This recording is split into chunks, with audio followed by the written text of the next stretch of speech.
Assalamualaikum warahmatullahi wabarakatuh. Selamat pagi Ibu Sri Rahayu, selaku dosen pengampu mata kuliah Public Relation, dan selamat pagi teman-teman semua. Perkenalkan, nama saya Nada Salsabila, mahasiswa D4 Manajemen Pemasaran, kelas BGK dengan NIM 3 digit terakhir 187. Pada kesempatan pagi hari ini, saya akan menjelaskan tentang manajemen public relation. Pengertian umum humas. Humas adalah praktik mengelola penyebaran informasi antara individu atau organisasi dan masyarakat. Profesi dari seorang humas bertanggung jawab untuk dapat memberikan sebuah informasi dan membuat masyarakat mengerti dan menerima sebuah situasi. Pengertian humas menurut para ahli. Yang pertama, pengertian dari Frank Jeffkins.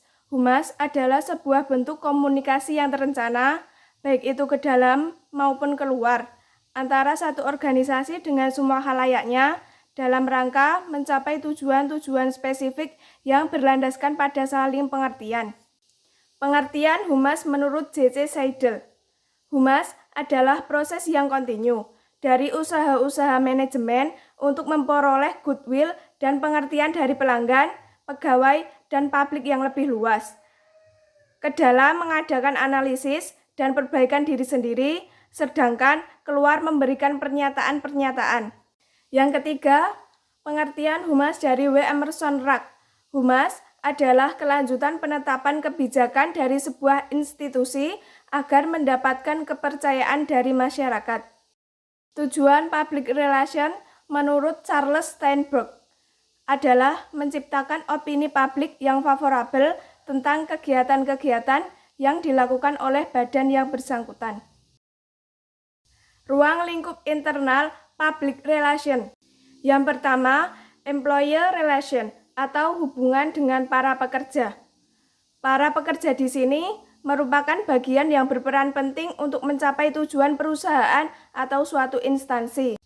Yang kedua, stockholder relation atau hubungan dengan para pemegang saham.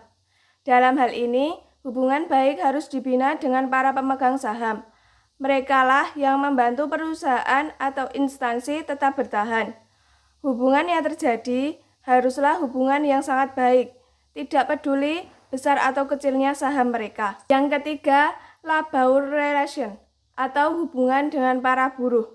Seorang public relation bertugas untuk menjaga hubungan baik antara pimpinan dengan para buruh, untuk menjaga terjadinya kesalahpahaman dan hubungan yang buruk antara atasan dan bawahan. Yang keempat, manager relation atau hubungan dengan para manajer. Manajer adalah orang-orang terpilih yang berandil besar dalam menentukan kebijakan perusahaan. Yang kelima, humas relation atau hubungan sesama manusia. Ruang lingkup humas menyangkut hubungan yang baik yang harus dibina oleh perusahaan dengan seluruh warga perusahaan sebagai manusia agar timbul rasa persaudaraan, kesetiakawanan, dan nantinya akan memunculkan teamwork yang lebih baik untuk mencapai tujuan instansi atau perusahaan.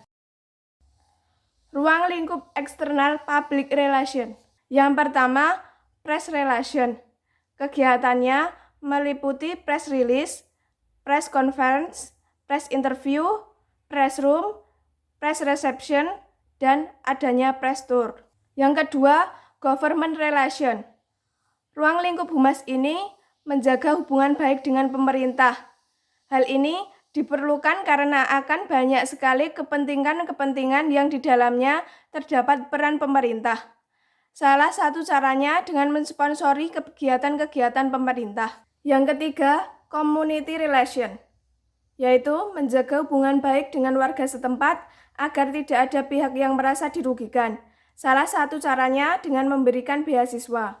Yang keempat, customer relation, menjaga hubungan baik dengan para pelanggan karena mereka adalah aset terbesar yang menguntungkan perusahaan. Caranya dengan memberikan kalender, merchandise, dan sebagainya. Yang kelima, consumer relation, yaitu menjaga hubungan baik dengan para konsumen agar apa yang kita pasarkan dapat diterima baik oleh konsumen. Caranya dengan memberikan informasi yang lengkap mengenai produk atau jasa yang ditawarkan. Spesialisasi humas. Yang pertama, publisitas melahirkan bidang kekhususan humas yang disebut dengan media relation. Yang kedua, public affairs melahirkan 3 bidang kekhususan, yaitu community relation, government relation, dan industry relation. Yang ketiga, pemasaran melahirkan bidang kekhususan yang disebut marketing relation, disebut juga marketing communication, dan customer relation yang khusus melayani konsumen dan pelanggan. Yang keempat, manajemen isu melahirkan bidang khusus, yaitu riset komunikasi yang bertujuan untuk mengetahui pandangan dan opini khalayak terhadap organisasi atau perusahaan, atau untuk mengetahui tingkat kepuasan khalayak terhadap produk yang dihasilkan perusahaan. Sekian materi manajemen public relation yang dapat saya sampaikan. Ada kurang dan lebihnya saya mohon maaf. Wassalamualaikum warahmatullahi wabarakatuh.